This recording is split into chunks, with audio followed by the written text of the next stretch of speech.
Assalamualaikum warahmatullahi wabarakatuh. Saya Anida Nabila Eka Putri, mahasiswa Universitas Terbuka, Prodi Sistem Informasi dengan NIM 0548734886.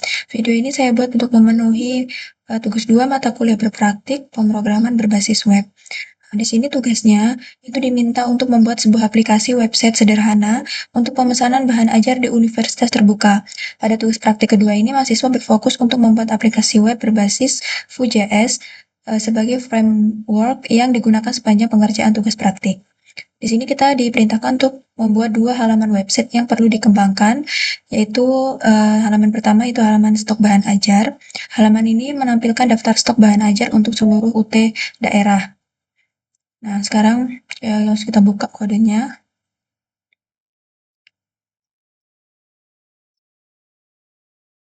Nah, di sini ya ada indeks HTML. Nah, ini pada website ini itu ada kode mata kuliah atau nama mata kuliah.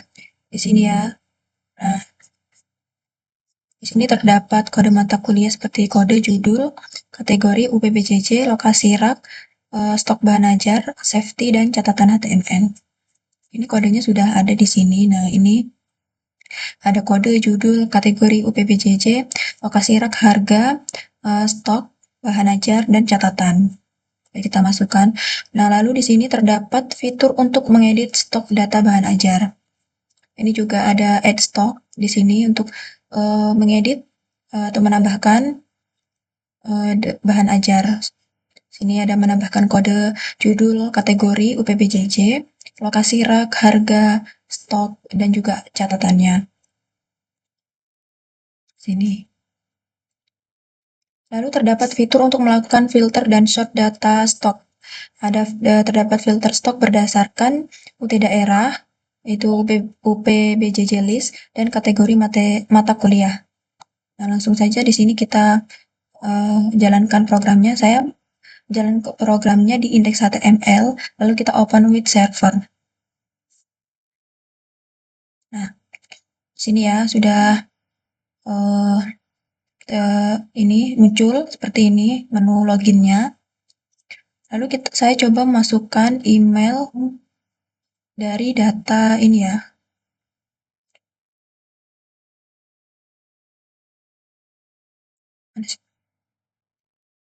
Nah, saya masukkan ini kita dapatkan dari data JS yang sudah ada. Nah, di sini saya coba akan memasukkan email dari admin UT.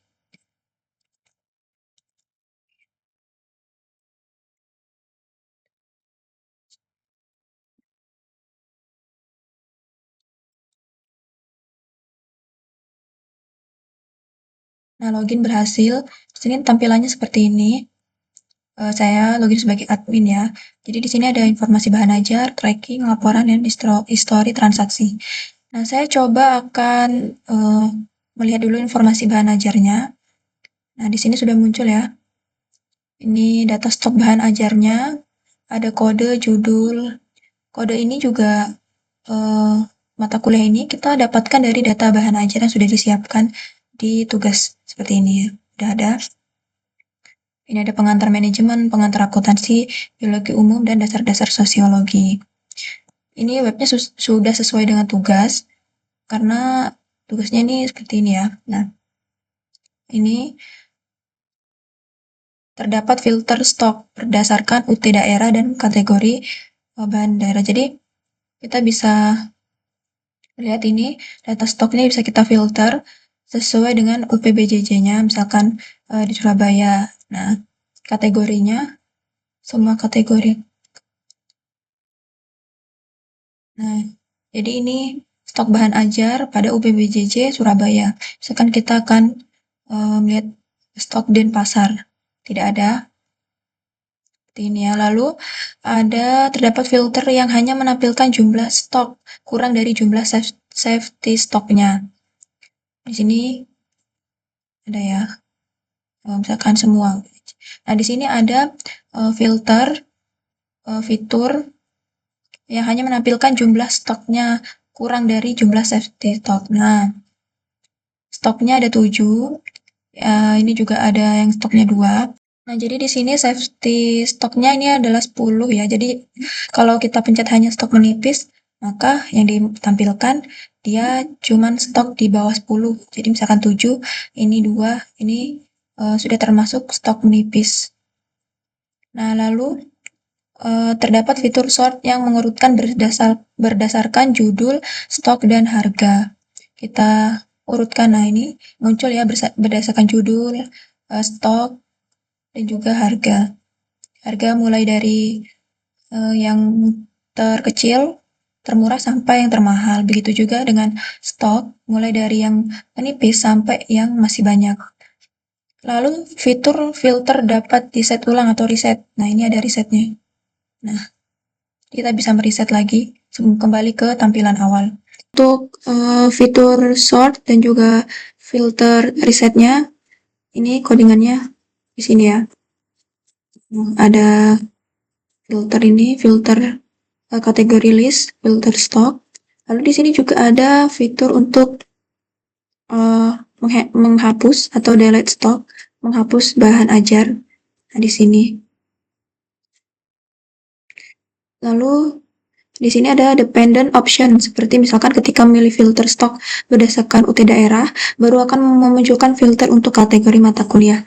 Jadi kita harus memilih dulu ya, ini UPBJJ-nya misalkan Jakarta. Nah, nanti dia baru akan muncul kategori ini mata kuliahnya, semua kategori, misalkan mata kuliah wajib. Nah, ini muncul kategorinya, tidak ada ya. Nah, lalu ada ini menampilkan status dari stok bahan ajar, memberikan status aman dengan menggunakan simbol yang memberikan tanda yang memberikan kesan aman. Nah, di sini statusnya aman. Ini jika aman, maka tandanya itu tulisannya berwarna hijau. Jika menipis, itu berwarna kuning. Nah, berikan kesan aman maupun teks berwarna hijau apabila stok atau stok aman. Memberikan status menipis dengan menggunakan simbol yang memberikan kesan adanya warning maupun teks berwarna orange. Nah, ini untuk menipis teksnya ini berwarna orange. Lalu memberikan status kosong dengan menggunakan simbol yang memberikan kesan bahaya ataupun teks berwarna merah apabila stok kosong.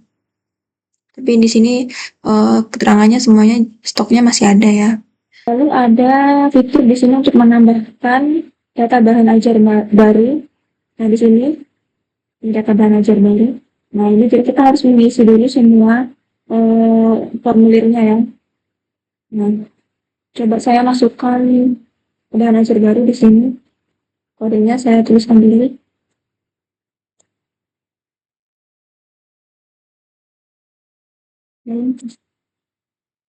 Lalu judulnya di sini saya masukkan bahan ajar dari ronsetan di era di kategorinya ini mata kuliah wajib. PPDJJ ini saya coba tulis Surabaya. Untuk lokasi raknya kita coba ini harga kita coba kita ribu. Jumlah stoknya kita buat 20 gitu. Safety stoknya 10. Editannya di simpan. Yang berhasil disimpan. Nah, ini sudah muncul di sini. Apakah yang barusan saya tambahkan? Ini aman ya, kategorinya aman karena dia di atas safety stock. Lalu di sini ada fitur aksi, ini untuk mengedit atau menghapus mata kuliah yang ada di sini. Lalu di sini ada fitur aksi, ini di sini kita bisa menghapus atau mengedit bahan ajar. Nah, misalkan di sini saya ingin mengedit di sini stoknya misalkan 6. Misalkan simpan. Nah, di sini kategori statusnya di sini akan berubah menjadi menipis karena dia stoknya tinggal 6. Kalau kita mau menghapus juga bisa. Di sini ada fitur untuk mendelete, hapus bahan ajar. Nah, jadi bahan ajar yang ada di sini itu bisa kita hapus atau bisa diedit. Nah, lalu pada halaman kedua itu tracking delivery order. Nih ya, tracking pengiriman. Di sini muncul seperti ini. Halaman ini menampilkan halaman untuk tracking status pengiriman di O bahan ajar seperti pada tugas 1, tetapi di sini perlu menerapkan penggunaan framework Vue.js. Nah, ini codingannya di sini ada di tracking HTML. Jadi karena di sini kita pakai Vue.js, jadi kita menerapkan frameworknya yaitu ada VIF, VForm,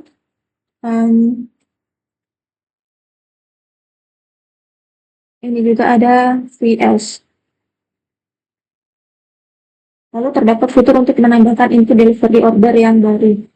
Nomor DO di mana tergenerate otomatis.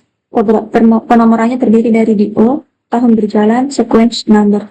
Nah di sini ya DO-nya sudah ada otomatis. DO-nya ini tahunnya 2026. Karena di sini nomor DO-nya sudah ada, ini sequence number-nya itu 01, maka untuk jika kita menambahkan delivery order yang baru, nomor DO-nya maka otomatis akan bertambah jadi 02. Jadi untuk data awalnya ini 01, jika kita menambahkan lagi nanti 02 dan seterusnya. Lalu selanjutnya, jika sudah ada tracking terbaru, ini NIM diisi secara manual oleh pengguna.